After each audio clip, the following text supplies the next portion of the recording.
Like you said, pool school is something we're doing over in March, and then we'll have some junior pool tournaments over spring break.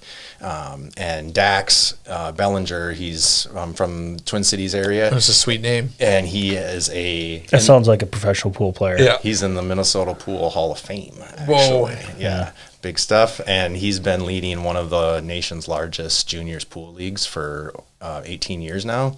And so he's going to bring his experience and expertise to the community center and teach middle school and senior high school kids kind of the ins and outs of 8-ball pool.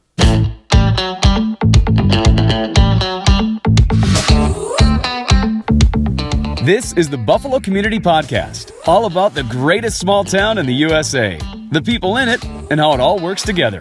Here are your hosts, Tyler Reiss and Mark Benzer.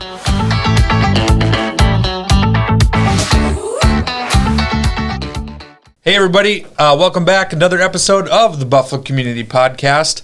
With us today, we have somebody you may or may not recognize. He's out there a little bit on social media. Adam Leiferman, director at the Buffalo Community Center, downtown Buffalo. Excited to have him in here. So, Adam, thanks for joining us today. Thanks for having me, guys. We have a community center. Why are people complaining on social media we don't have a community? I'm totally kidding. Yeah. We'll get to that, awesome. And we'll talk a little bit about it. So, but why don't you bring us a 30,000-foot view of the Buffalo Community Center so far? All right. I've been at the Buffalo Community Center for a year now, and just been really excited to be a part of the community. Prior to that, I was with the Parks Department in Buffalo. So I've been here working for the city for 3 years now. And let's see, the 30,000-foot view, we're a place for people to connect, a place for people to gather, and it's for all ages. And just been really happy to be a part of that in Buffalo. Yeah, sure. I think a lot of people have a perception of what, maybe I'll speak for myself, of what the community center is or was. Right? It was the place where you go have your 50th wedding anniversary. It was the place where you maybe meet up with your retired friends and play some cards or something of that nature. But whether it was that or not, I think there's an effort led by you to bring youth down there and to offer different programming for them. Talk a little bit about those efforts. What are you offering down there, and how you going about it? Yeah, thanks for bringing that up. I think we still offer all of that, what people envision the community center have been in the past. We're still that place for the card groups. We're still that that place for the coffee group to meet. But now we've just expanded so much more, and we've really introduced a lot of youth programs and events and activities for all ages since in the last year. And one of them being, for example, the Family Fun Nights, which we host every third Friday of the month. And last month we had family karaoke, so we had mothers and daughters singing, Moana songs, Disney movies, and it was just amazing. So just the community center is a place for everybody, for all ages, and that's what we've been trying to show people, and making more of a presence on social media and getting some new people to come on down. And it is just an ongoing effort to try to change that. Perception of of what people think the community center is. So sure, it's been fun it's regular that someone comes in every week and says, I didn't know you had activities for kids here. So we're still reaching that. I think a word of mouth and you guys supporting us and doing things like this is going to just help us out even more. Where can people find you? Many people probably don't know. Mm-hmm. How do we go and find out what's going on there? We are on the city website, so if you go to the ci.buffalo.us.mn.us. Simple. Yeah, simple. City of Buffalo website. City of Buffalo website. Google it. We'll put a link, so you just have to tap it. Sure. Yeah. If you look under the Parks and Rec Department, the community center is under that, and you can find our most updated newsletters. You can find a link to all of our upcoming activities that you can register for online. We're that's an easy way to find us on Facebook, Buffalo Community Center on Facebook. Physically, we're at downtown, across the street from the downtown post office, on the same block as City Center and the police department. Parking is in the alleyway in the back. A lot of people try to park on the main street there. And there's only like 4 spots. Right. Yeah. So you're better off parking on the backside. Exactly. Yeah. Exactly. This is completely way off topic, but you know what I find very, very Midwestern is how we describe where something is. We'll never describe it as, oh, it's the community center or here's the address. We'll describe everything around it. Like even my own office. It's like, no, we're behind the bank across the street from here instead of just like the one with our sign out front, Yeah. So you just described across from the post office, but you don't want to park in front. You don't want to park in backs. I mean, this has like Charlie Barron's and that You Betcha guy all over. Just how to describe where you go of the Midwest. Tell your folks I says hi. Exactly. So I think that's really funny. But talk a little bit specifically. I've seen, before we hit record, you talked about some pool training, not swimming pool, like billiards or Correct. Pool. I've seen some video game nights. Get kind of specific on maybe how you're trying to reach some kids down there, other than the karaoke that you already touched on. Sure. We're trying to reach out to some of those local professionals in their field that can offer some of their experience to the public. One of them is a regular at the community center. He hosts the Friday night tabletop game nights. Sure. His name's Jason, and he's going to be over spring break. He's going to be leading a Dungeons and Dragons, kind of like an introduction to Dungeons and Dragons, and then play a little quest right afterwards. So it's very beginner friendly, kind of middle school ages up. That Netflix show really kind of raised the popularity of Dungeons and Dragons. Well, I forget the name of it, but Stranger Things. Yeah. Oh, okay. Stranger Things was really increase the interest in that game. So sure, he's a professional in the field. It's going to help lead a class. Another one, like you said, pool school is something we're doing over in March, and then we'll have some junior pool tournaments over spring break. And Dax Bellinger, he's from Twin Cities area. That's a sweet name. And he is that sounds like a professional pool player. Yeah, he's in the Minnesota Pool Hall of Fame. Actually. Whoa. Yeah. Big stuff, and he's been leading one of the nation's largest juniors pool leagues for 18 years now, and so he's going to bring his experience and expertise to the community center and teach middle school and senior high school kids kind of the ins and outs of 8-ball pool. Do you have pool down there and pool tables? Yeah, we have 2 9-foot pool tables. They're open to the public, they're free, and they're open to all ages. So we have both pool tables are almost consistently used every day in the mornings, mostly by seniors, and then in the afternoons they're pretty much open, and so kids could feel free to come on down on a Tuesday when we're open until 5. Doesn't give you a lot of time, but they could come on down and play pool for an hour or so after school. Sure, cool. It's one of those.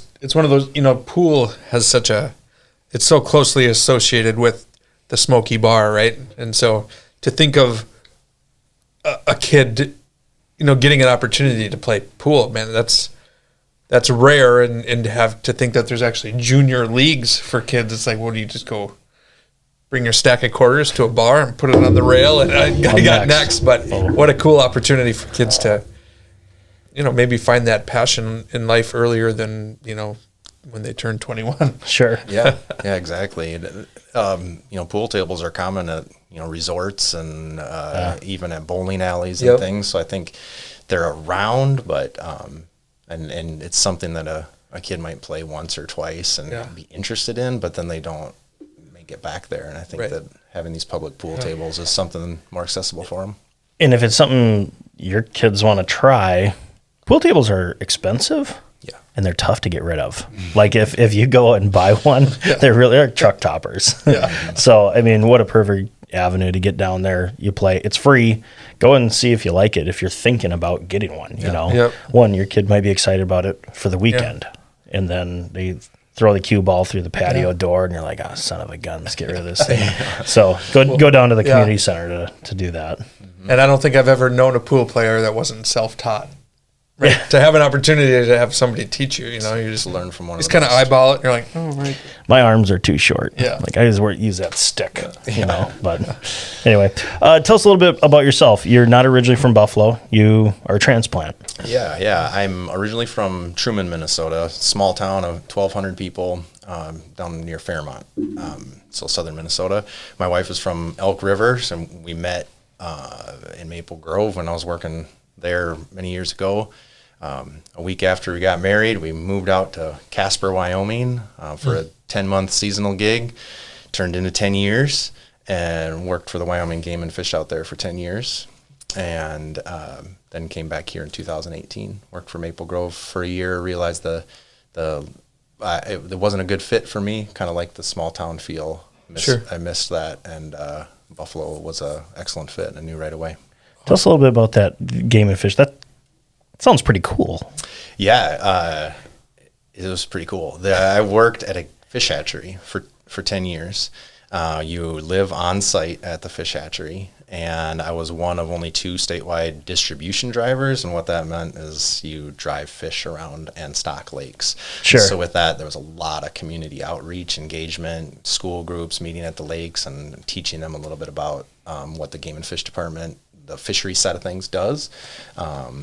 And I got to travel all over the state, of course, as well as around the country too. We would trade. The state of Wyoming would trade fish with Arkansas and Oklahoma and Idaho, and so you travel all around transporting fish. Trading fish And trading, yes. Yeah, trout. Yes, trout. Yeah, okay. Yeah. So a state like Oklahoma doesn't have the cold water to raise trout. Yeah. State like Wyoming doesn't have the warm water to raise bluegill.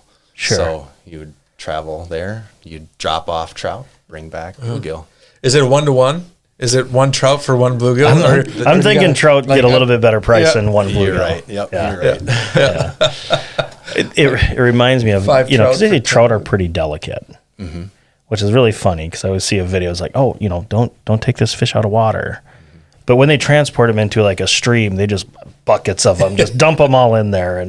Just hook them in. That was kind of like your job. That was transporting fish. That's pretty cool. Yeah. Awesome. Nice. I've been to a fish hatchery, trout, in Decorah, Iowa. They have a trout fish hatchery. That's the end of the story. I was going to say, yeah, apparently you're done now. Let's talk about this one. Right. You have, you like to mountain bike. Yeah. There's not a lot of that around here. Yeah, the little bit here and there in the region, and we're trying to expand that. Yeah. So I started mountain biking out there in Wyoming in the mountains and traveling around racing competitively with that. But do they just call it biking when you're in the mountains? Oh, that's a good question. Still mountain biking. Okay. Yeah. Just asking. It's just real asking. mountain biking. Yeah, real mountain real. biking. It's a capital M. Yeah, right. And was a part of a team that started a little mountain biking race league in Casper. It started with 6 people riding bikes around a city park, and then on Mondays, every other Monday throughout the summer, we'd have up to 120, 140 people riding their mountain bikes. So that was something that created out there in Casper. But anyway, trying to expand some of the trail systems here in Buffalo as well, which I've been a part of in the last couple of years. The Fat Bike snowshoe trail behind the Target on Bentfield Mills. Yep. Helped create that and maintained some of that over the last couple of years. There's also the new trail that was introduced, I think, last year called at Trappers Pond Park in town. Have you guys? I've heard of it. I have not been able to get out there, but okay. We it's just kind of a skills park is what we called it, and we have almost a half of a mile of different trails in that little park. It's just a little community park over by Northwinds Elementary, and we have some features, some little ramps, some jumps, some dirt jumps. It's a neat little park because unless you drive back there, you don't know it's there. Yeah. I mean, I discovered it accidentally one time, actually searching for the Buffalo Days medallion. it wasn't there. But yeah, if anybody that's Trappers Pond Park, yeah, it's really cool. You can enter from Circle Drive or what's the other road? On the north side. Through it's off Fox Trail to Quail, I think. Yeah. Really cool park. So go there. I think there's a pond there. I think a swing set. Yep. And did you take your bike off any sweet jumps? Oh yeah. No, my buddy brought his one with pegs over. And he was kind of selfish on it, but it's very awesome. Fun. If you get a chance, check out just Google Trappers Pond Park in YouTube. And there's several YouTube videos that different people have posted. A really cool one by a user named Minnesota Maverick. He's a teenager in town. And That's a cool name. Super sick. Super sick. They're super cool guys. Super sick what they're doing for the community. And it's just super sick having something like this so close to my house. Dang, these trails are just so sick. This guy up here, this is one of the trail builders. His name is Adam. He's a super cool guy. Sick, brah. If after you see it, he says super sick. Quite a few times. We're gonna watch it before you leave. I did see one with the goofy guy. I don't even. I saw. Ivan the Inspector. Yeah. Very geared towards kids, but I had to check that one out. It's great. I believe you. Yeah. I have no idea what you're talking about. Yeah. Got to see it. But biking, your brother, he's pretty famous. Yeah, my younger brother, Chris Leiferman, if you ever are into triathlon or anything, check him out. He's one of the top Ironman triathletes in the country and up there in the world rankings as well. I used to ride bike with him, and then he just went another level. And sure. Now I just hold on for dear life whenever we go on for a ride together, because he's Have you ever done an Ironman? I have not. Or have you been tempted to do one with him? No, not with him. Like the same day. Sure. Set the pace for him. Someday maybe. Sure. Yeah, the swimming thing, 2.5 miles of swimming at one time is. I couldn't do that. Yeah. Oh, thanks. And then you're not even done. No, and then it's 112-mile bike and then a full marathon run after that, 26 miles. That's crazy. But yeah, he's done pretty well. He's been out to the Kona World Championships a couple times. Took 4th place once and 10th place once. And wow. Neat. Got a little ways to go before I'm at that level, but start at the Buffalo Triathlon and work your way up. That's really what he did. It was Stillwater, I think, might have been his Mankato. Sure.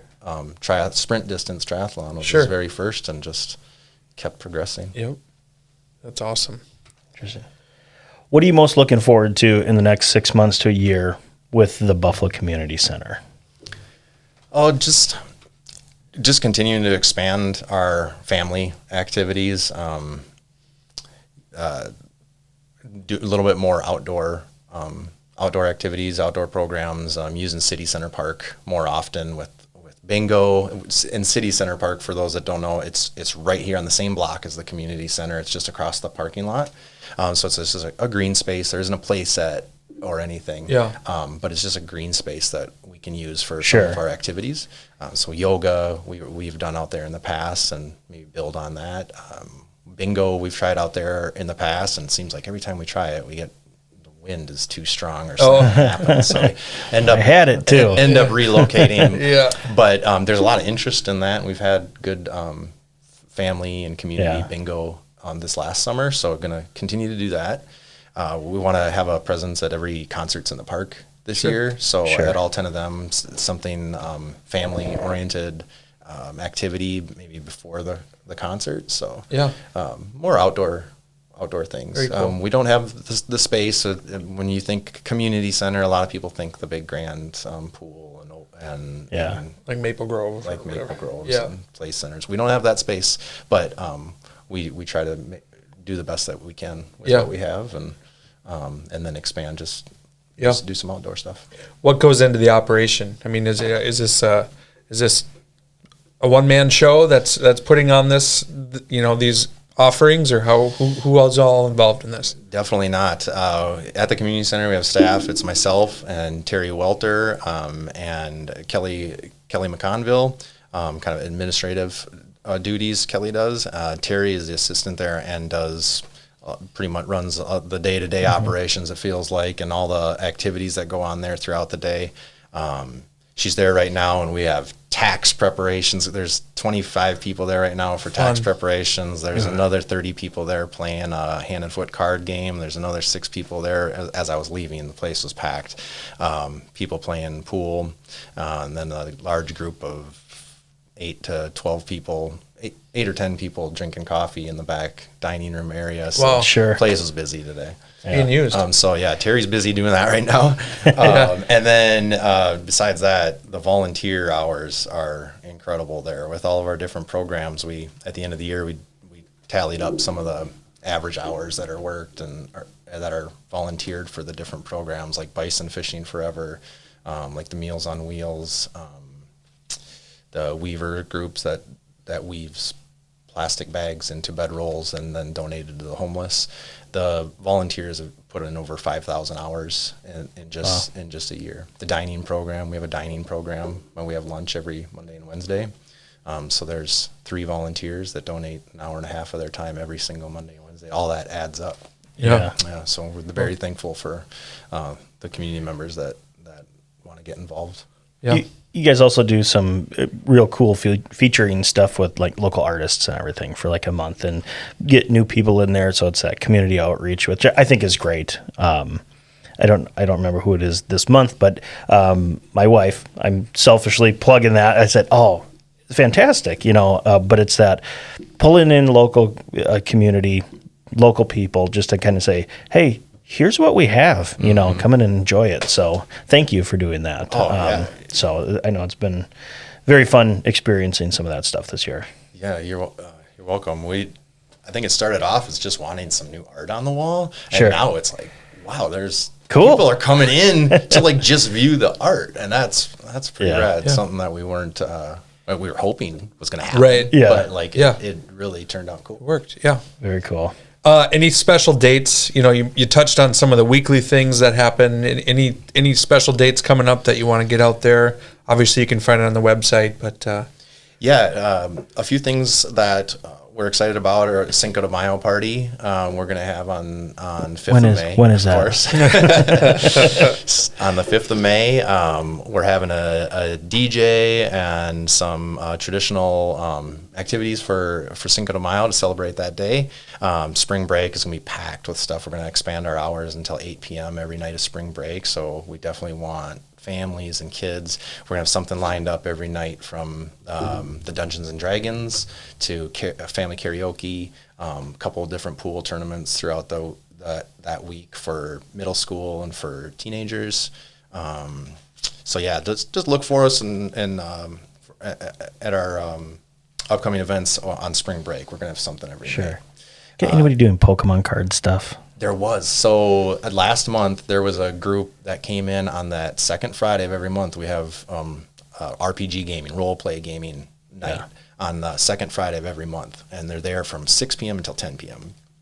And a group came in just to trade cards. So in the back dining room, this is what Jason told me yesterday, but and he's the Wright County Geeks president. And they host that role play gaming every second Friday. And he said that in the back dining room, there's a bunch of kids just trading cards, playing video games while they were doing Dungeons and Dragons in the front room. There's a bunch of board games, like the Settlers of Catan. just a geek dream. It is, yeah. Yeah. It is. Just like, wow, look at this. I asked for my boys because they're like Pokemon freaks, and Yeah. they would have loved that. So They would've- yeah, and we'll have to keep an eye on it if it happens again. And there, it's open to all ages. If you do have a middle school kid, they ask that you have an adult supervision while you're there. Yeah. But it's open to all ages, and even the toddlers that aren't into the gaming, we do have a playroom that the toddlers can kind of hang out in and play some of the games that we have in there and build blocks and Cool. Legos and stuff. Very cool. Who knew? Lots happening. Adam knew, Adam knew. and that's why we have him here. Yeah, absolutely. Perfect. Well, thank you for coming in. We really appreciate it. Good luck at the community center for the rest of the year, and keep an eye out for them. Follow them on Facebook. Go to the city website. We'll put a link so it's easy, so we don't have to remember exactly what that web address is. But for the Buffalo Community Podcast, I'm Tyler Reiss. I'm Mark Benzer. I'm Adam Leiferman. Thanks for listening to the Buffalo Community Podcast, produced by Edlund Media. You can find us on Facebook and YouTube, as well as anywhere you listen to podcasts.